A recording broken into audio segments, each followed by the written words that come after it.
pessoal, você que está aí acompanhando o jornalismo Canção Nova pela internet. 13 de março de 2017, há 4 anos era eleito o Papa Francisco como sucessor de Pedro. E aí, o que aconteceu ao longo desses 4 anos de pontificado, um pontificado muito rico? Sobre esse assunto a gente vai conversar aqui agora com o Padre Wagner Ferreira, aqui da comunidade Canção Nova. Padre, vamos começar falando um pouquinho sobre o grande legado desse pontificado. O que o senhor destaca até agora? Minha saudação a você, Jéssica, minha saudação a todos os que nos acompanham pela internet. Veja, é muito difícil, né, fazer assim, colocar em observação um fato, né, significativo do pontificado do Papa Francisco. Mas eu destaco o Jubileu da Misericórdia. Eu destaco o Jubileu da Misericórdia porque, de fato, foi um evento de toda a Igreja. Foi um evento vivenciado por toda a Igreja, em todo o mundo, não somente ali, né, em Roma, né, nas basílicas papais, que tiveram as suas portas santas abertas e assim por diante, e vários peregrinos puderam também ir a Roma, mas o Papa quis fazer com que em todos os lugares do mundo o Jubileu da Misericórdia fosse celebrado, com igrejas em todas as dioceses, com igrejas, né, tendo suas portas da misericórdia, para que as pessoas de fato fizessem essa experiência da misericórdia de Deus. Então o Jubileu Extraordinário da Misericórdia eu destaco como um grande evento que nós tivemos no pontificado do Papa Francisco até agora.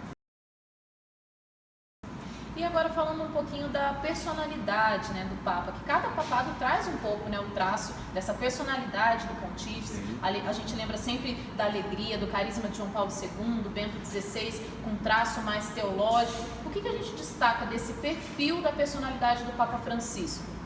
Deus chamou o Papa Francisco da sua experiência pastoral de arcebispo de Buenos Aires. E, portanto, um homem marcado pela realidade da cultura latino-americana. E, por isso, ele traz como um traço assim, significativo de sua personalidade ser um homem muito afetuoso, ser um homem que fala de forma simples, por exemplo, as questões importantes, né, da palavra de Deus, do Evangelho, da doutrina da Igreja, fala de forma simples, sabe se comunicar com o povo simples, mas ao mesmo tempo de forma afetuosa. Eu, por exemplo, de vez em quando eu entro no site do Vaticano, através do meu celular, do iPhone, e vejo lá escrito ternura, ternura. Então, isso marca a personalidade do Papa Francisco, um homem de ternura, tanto um homem que realmente quer, inclusive com os seus gestos, comunicar esta ternura de Deus. Comunicar este carinho, esta misericórdia, esta solidariedade de Deus, né, porque Deus é amor. Então eu destaco sobretudo isso, que certamente já é uma riqueza daquilo que ele traz de ser um Papa latino-americano. Agora, um dos traços também um pouco diferenciados desse pontificado, Padre Wagner, tem sido a relação do Papa com a imprensa, né? Porque tradicionalmente o Papa se comunica através da sala de imprensa da Santa Sé, que é o meio oficial, mas o Papa Francisco a gente já viu diversas entrevistas a vários veículos, né? E aí não só emissoras e jornais católicos. O que isso fala, né, desse jeito do Papa dele lidar com a imprensa? Então, desde quando ele assumiu o pontificado, no dia 13 de março, né, de 2013, ele demonstrou ser um Papa que não se prende aos protocolos, certo? Então ele é muito espontâneo, até para poder comunicar esta ternura, esta misericórdia de Deus, ele de fato é muito espontâneo, ele vai ao encontro das pessoas, ele toca as pessoas, ele abraça as pessoas, e essa espontaneidade se verifica também na forma de lidar com a imprensa. Então ele não apenas se serve, né, dos veículos de comunicação oficiais do Vaticano, os veículos oficiais da sala de imprensa do Vaticano e assim por diante, mas ele se abre para poder, já vimos, né, aí durante o seu pontificado, várias entrevistas com ele, em revistas teológicas, em jornais comuns da Itália, certo? E outros outras revistas, outros jornais, outros meios de comunicação.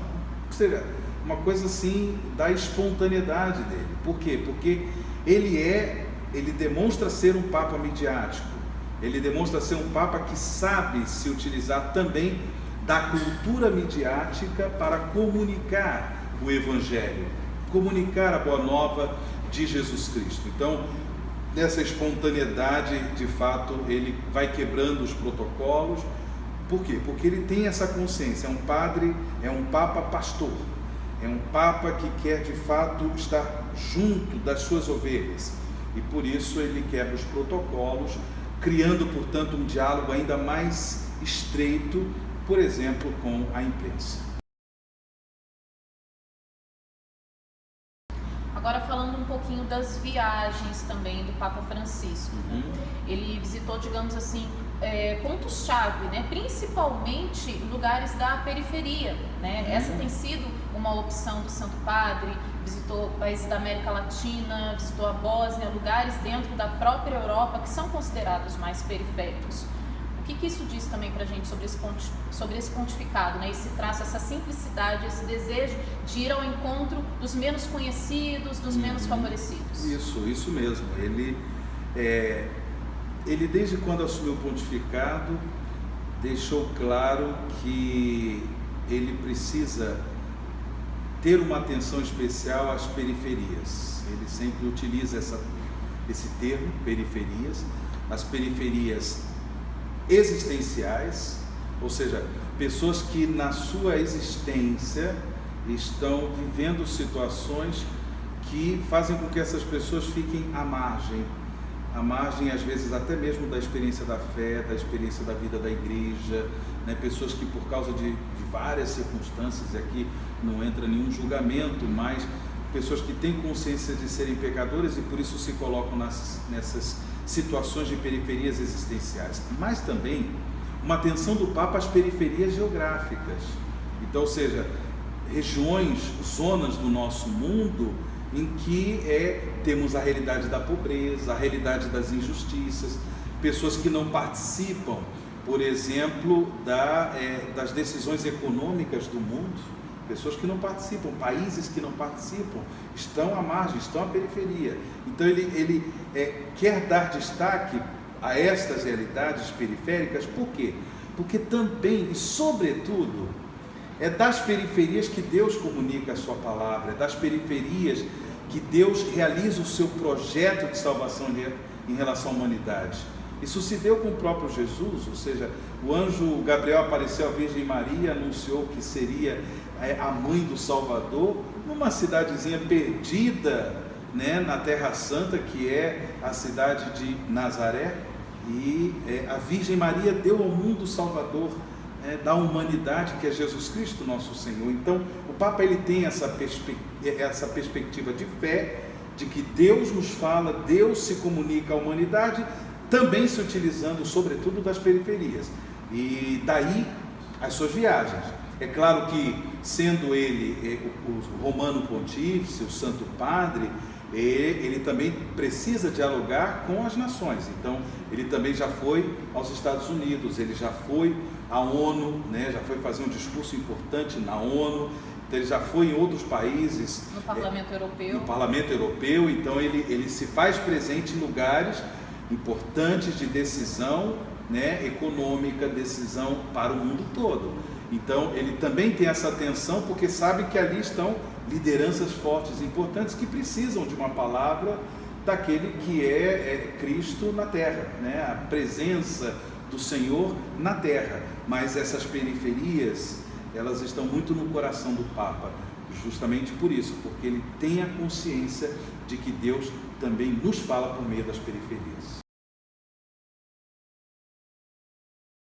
Agora, nesses 4 anos, Padre Wagner, o Papa ele fala através da sala de imprensa, fala através do Twitter, mas o Papa fala também muito em seus documentos, que têm sido documentos sólidos. E aí a gente tem aqui 4 grandes documentos até agora, né? As encíclicas Lumen Fidei, a luz da fé, a Laudato Si, né, sobre a casa comum, cuidado com o meio ambiente, que foi muito recebida internacionalmente. Também a exortação apostólica Evangelii Gaudium e a Amoris Laetitia, né, que foi uma resposta ao sínodo, falando aí sobre o amor nas famílias. O que a gente pode perceber, Padre Wagner, de comum, uma linha mestra, digamos assim, que conduz aí o pensamento do Papa, permeando aí esses documentos diversificados, mas que tem algum ponto em comum? É um homem, como eu disse, que a partir da sua experiência como arcebispo de Buenos Aires, é um homem extremamente sensível à realidade pastoral. Alguns críticos, dizem que o Papa não tem muita teologia, não tem muita, não tem, portanto, essa comparação com o Papa Bento XVI, como você falou, um grande teólogo e tal, mas não, na realidade é um homem que torna a teologia uma realidade prática, a teologia que precisa dialogar com a vida da sociedade. Então, ele é um homem profundamente sensível às realidades pastorais, para que nas realidades pastorais, a palavra de Deus possa chegar, possa transformar. Então, desses documentos que você citou, eu penso que o mais importante em termos de pensamento, de documento que expressa o pensamento do Papa Francisco, é a exortação apostólica Evangelii Gaudium. Esse é o documento mais importante, a alegria do Evangelho. Ali, inclusive, ele tem, por exemplo, um capítulo que fala da questão, por exemplo, da questão da doutrina social da Igreja, do pensamento social da Igreja, que depois, por exemplo, a encíclica Laudato Si, sobre essa questão da casa comum e as preocupações ecológicas, a Laudato Si, ela faz parte desse corpo doutrinário da Igreja que se preocupa com as questões sociais. Uma questão social importante é a questão ecológica, porém a gente percebe, é um Papa do diálogo, é um Papa da sensibilidade pastoral. Eu acho que é isso que perpassa todos esses documentos. A Lumen Fidei foi um primeiro documento, mas um documento, digamos, escrito em duas mãos, porque esse documento já estava sendo escrito pelo Papa Emérito Bento XVI, porque foi ele quem inaugurou o Ano da Fé, foi o Papa Bento XVI, então ele já estava escrevendo esse documento. Então, Papa Bento XVI, o Papa Francisco, de certa forma, pegou esse legado do Papa Bento XVI e, portanto, ele concluiu o documento leva o nome dele, mas certamente com a mão também dos escritos do Papa Bento XVI, o Papa Emérito. E depois Amoris Laetitia, que é um documento precioso do ponto de vista pastoral, tem elementos doutrinários bem consistentes para iluminar a realidade da vida conjugal e da vida familiar, certo? Questões muito, muito fortes, consistentes em termos também teológicos, em termos bíblicos, e depois entrando nas questões pastorais bem concretas. Então eu penso que essa sensibilidade pastoral é um elemento que perpassa todos os documentos do Papa Francisco. Agora, outro aspecto muito importante também nesse pontificado, padre, tem sido a reforma da Cúria Romana. Francisco assumiu isso para o pontificado dele. Como que o Papa tem conduzido essa reforma? Quão importante isso é para a Igreja hoje? Falando das questões de periferia, que nós já tínhamos refletido, veja, ele tomou a decisão de realizar essa reforma, mas não sozinho, não pensando as coisas de forma sozinho, isolado, não. Ele reuniu um grupo de cardeais, bispos, são, se eu não me engano, 9 cardeais, que o assessoram, que refletem com ele a importância dessa reforma. É claro, a Cúria Romana, ela presta um serviço importantíssimo para o próprio ministério petrino. O ministério do Papa, como bispo de Roma e pastor de toda a Igreja Católica, de toda a Igreja Universal, é um ministério que precisa de assessoria. Então a Cúria Romana assessora o ministério do Papa. Então a Cúria Romana é um serviço fundamental, com todos os seus organismos, congregações, pontifícios conselhos e tudo mais. Agora, é claro, como um organismo formado por pessoas, um organismo com uma estrutura né, forte, né, que procura responder às necessidades da igreja presente no mundo inteiro, é claro, é um organismo vivo e precisa de atualização, precisa de reformas, precisa de mudanças. Então o Papa, ele tem essa sensibilidade pastoral, ele percebe que algumas coisas não estão respondendo de forma adequada como ele gostaria, para que de fato o Evangelho pudesse chegar a todas as realidades da vida da igreja, do mundo todo. Então, ou seja, ele se serve de um colegiado. Isso é uma marca também interessante do pontificado do Papa Francisco, não que os outros não fossem, obviamente, todos os outros papas procuram se assessorar, né, para não tomar decisões isoladas e tal, procuram se assessorar, mas ele chegou colocando como destaque a importância de um colegiado. Então ele pensa, por exemplo, na importância das conferências episcopais, das conferências dos bispos, né, presentes nas diversas nações do mundo todo. Ele pensa que essas conferências precisam ter mais voz, mais vez, mais peso nas decisões da vida da igreja naquela nação. Então ele, se servindo dessa colegialidade, ele tem esse grupo que vai o ajudando, né, nessa reforma da Cúria. Para quê? Para que de fato a Cúria possa estar a serviço do seu ministério de sucessor de Pedro, o seu ministério que é o ministério de pastor de toda a Igreja Universal. E agora, para nós encerrarmos aqui essa nossa conversa, Padre Wagner, a gente volta ao ponto do início, né, que o senhor elencou como grande legado do pontificado, que foi o Jubileu da Misericórdia, Okay. né? Que frutos vivos, concretos, o senhor percebe hoje, né, a marca desse jubileu? E também no dia a dia, né, o senhor também como sacerdote, como o senhor percebe que o jubileu e o pontificado do Papa Francisco tem promovido essa transformação na igreja, essa transformação entre os fiéis? Quando ele assumiu o pontificado, Francisco, no seu primeiro discurso, assim, lá na Praça de São Pedro, ele evidenciou a questão da misericórdia. A misericórdia faz parte do seu lema, né, de Romano Pontífice, de Papa. A misericórdia faz parte, né, porque ele fez essa experiência em sua vida. Ele procurou, como bispo, também manifestar a misericórdia de Deus às pessoas. Então isso é uma marca, né, fundamental do pontificado do Papa Francisco. O Jubileu da Misericórdia, eu acredito que, como consequência, sensibilizou mais a igreja como um todo, né? Bispos, padres, religiosos, religiosas, leigos, leigas, né? Todas as pessoas envolvidas na pastoral da igreja, sensibilizou todo mundo, toda a igreja, para a questão da misericórdia. Então, a igreja, ela tem uma doutrina, certo?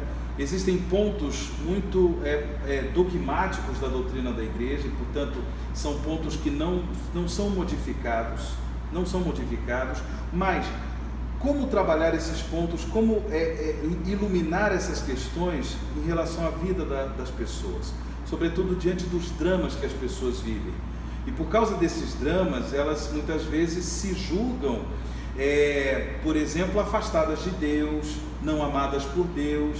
E o Papa Francisco, com o Jubileu da Misericórdia, ele quis exatamente romper essas barreiras, diminuir essas distâncias e dizer, olha, por mais que a pessoa seja pecadora, ela é olhada, ela é amada com misericórdia por Deus. E, portanto, a igreja precisa ser concretamente expressão dessa misericórdia. É claro que na celebração de um ano jubilar, existem pontos assim que são muito, muito concretos. A experiência, por exemplo, da peregrinação, a experiência de se passar numa porta santa. Inclusive, o Papa Francisco fez com que fossem abertas as chamadas portas da misericórdia em todo o mundo, né, No mundo Padre? todo, exatamente, nas diversas dioceses do mundo todo, porta da misericórdia. A experiência forte com o sacramento da penitência, o sacramento da reconciliação, certo? E aí a questão dos sacerdotes no mundo todo que receberam do Papa essa capacidade de poder perdoar os pecados, por exemplo, de aborto, né? Aborto provocado. Então, ou seja, tudo isso para quê? Para que as pessoas pudessem, de fato, fazer essa experiência da misericórdia de Deus. Então, eu penso que esse é um legado no sentido de que nós, como igreja, né, nos tornamos ainda mais sensíveis à misericórdia, a expressar a misericórdia de Deus na relação com o povo, sobretudo as pessoas que de fato se sentem muito mais afastadas de Deus por causa dos seus pecados, dos dramas que as pessoas vivem, por exemplo, a questão dos casais de segunda união, certo? E tantas outras pessoas que vivem dramas, né? Mas que não estão rejeitadas, não foram rejeitadas por Deus, porque o nosso Deus é um Deus rico em misericórdia. Ok, Padre Wagner, agradeço, né, a disponibilidade do senhor vir aqui colaborar conosco, trazer essa luz aí para a gente compreender melhor o pontificado do Papa Francisco. É um prazer, Jéssica, Deus abençoe os nossos internautas. E, claro, né, a gente sempre recorda que a gente trouxe aqui uma chave de leitura para o pontificado do Papa Francisco, mas as ações diárias desse pontificado você confere na nossa cobertura especial sobre esse pontificado. É só acessar noticias.cançãonova.com, nos acompanhar também pelo Twitter, pelo Facebook, e você que está assistindo esse vídeo no YouTube, deixa aí também o seu curtir e compartilhe. Até uma próxima!